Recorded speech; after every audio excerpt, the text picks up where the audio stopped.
Bukan hantu. Selamat pagi, Tuan. Saya sudah menjadwalkan ulang semuanya, tapi untuk hari ini tidak bisa. Anda ada pertemuan langsung tatap muka dengan Tuan Nakamoto. Sebastian berhenti melangkah dan membalikkan badannya menatap Jenny. Bisakah Hans menggantikannya? Tuan Hans sedang mengurus proyek taman kapal pesiar di Pantai Baru.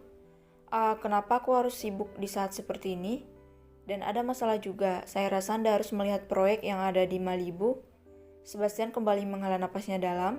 Seharusnya mereka tidak melakukan proyek di waktu yang bersamaan. Dan sudah saya jadwal ulang, itu tidak akan bertentangan dengan pengobatan Anda. Untuk hari pengobatan Anda, saya mencoba mengalihkan jadwal itu untuk Tuan Hans, jadi Anda bisa melakukan pengobatan dengan tenang. Sebastian mengangguk paham, kerja yang bagus. Saat sampai di ruangannya, Sebastian menyempatkan diri untuk kembali menelpon Nana, namun istrinya itu tidak mengangkat. Ini sudah siang, apakah dia belum sampai? Dan tidak lama kemudian Sebastian mendapatkan pesan yang isinya adalah foto-foto Nana yang sedang rebahan di sana dengan memakai pakaian seksi. Seketika Sebastian langsung menghubunginya tapi ditolak oleh Nana. Kembali mencoba, akhirnya diangkat oleh Nana. Sayang, kenapa kau memakai pakaian setipis itu? Kenapa kau tidur di kasur orang lain? Kenapa tidak menghubungiku lagi?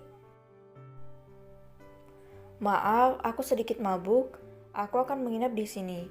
Mas, lumayan jauh dan aku tidak bisa naik mobil lagi. Tapi sayang, malam ini aku akan pulang. Lalu kenapa saat pulang kau biasanya langsung tidur? Aku sudah meminta pelayan untuk menyediakan kebutuhanmu. Aku mau istirahat dulu, oke? Sampai jumpa besok, Mas. Tapi sayang, aku... Telepon lebih dulu terputus membuat Sebastian menatap ponselnya dengan helaan napas berat.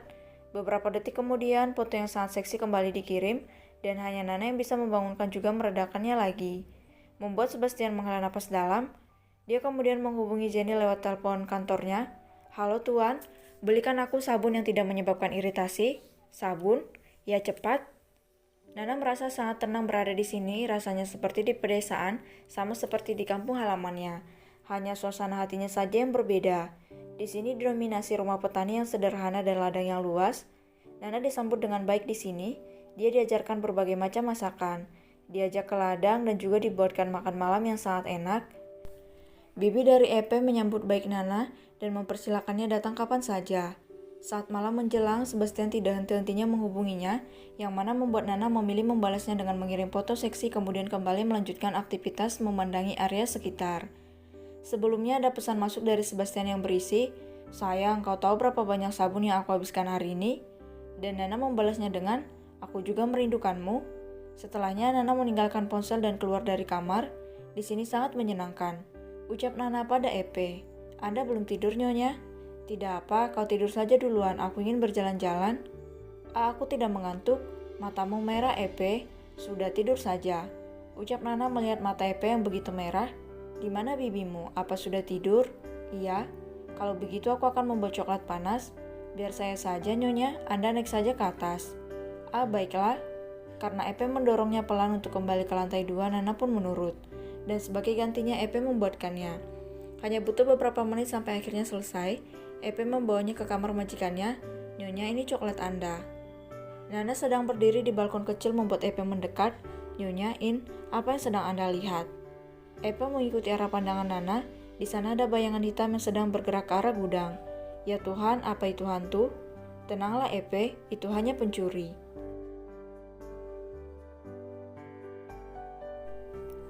Alasan Nana, "Terima kasih atas waktunya, Bibi.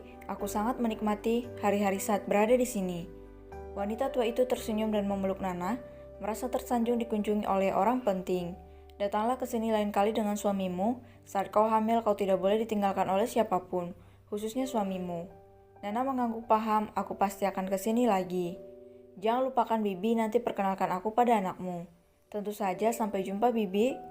Wanita tua itu mengangguk dan melambaikan tangan saat Nana masuk ke dalam mobil. Eva menutup pintu mobil begitu majikannya sudah masuk ke dalam. Dia mengelilingi mobil untuk masuk dari pintu yang lain. "Kita akan pulang, Nyonya." "Ya, aku rasa aku harus membeli beberapa cemilan. Aku merasa ingin makanan yang manis-manis." "Toko roti atau toko coklat, Nyonya?" "Coklat saja." "Toko coklat terbaik ada di kota kita. Anda ingin mencoba toko yang lain?" Nana mengangguk. "Patut dicoba." Sambil menunggu berhenti di salah satu toko coklat, Nana membuka ponselnya. Ternyata tidak ada lagi pesan dan panggilan dari suaminya sejak pagi. membuat Nana mengkerutkan keningnya. Ada masalah Nyonya? Tanya Epe. Tolong telepon pelayan yang ada di rumah Epe, suamiku tidak menghubungiku pagi ini. Baik Nyonya.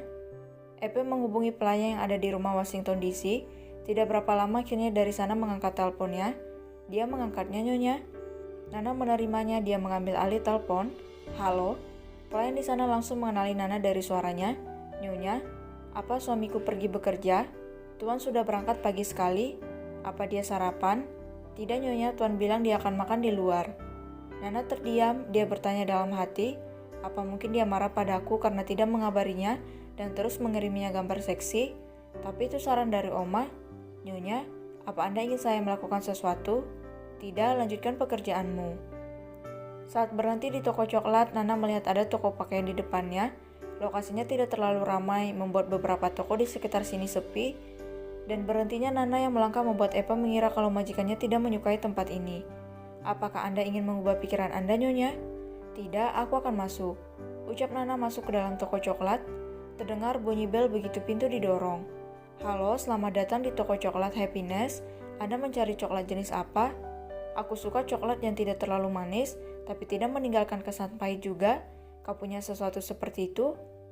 Pelayan itu mengangguk dan memberikan coklat berbentuk kotak polos. Anda bisa mencobanya, Nyonya. Nana terdiam melihat bentuknya yang tidak menarik. Dan seperti pelayan itu paham, saya bisa memasaknya untuk Anda saat ini jika Anda menginginkan bentuk lain.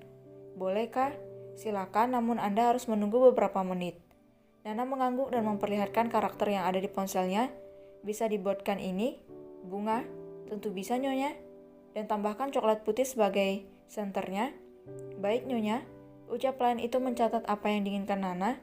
Apakah Anda ingin memesan yang lain selagi menunggu? Tidak, aku akan pergi ke toko seberang. Kemudian Nana melangkah mendekati Epe. Epe, aku ingin ke toko di depan sana. Toko lingar itu Nyonya. Nana berdehem saat Epe melihat dengan tatapan aneh. Dan Nana mengangkat dagunya sambil berkata, aku kasihan pada toko di sekitar sini yang sepi, jadi aku memutuskan untuk membelinya. Baik Nyonya.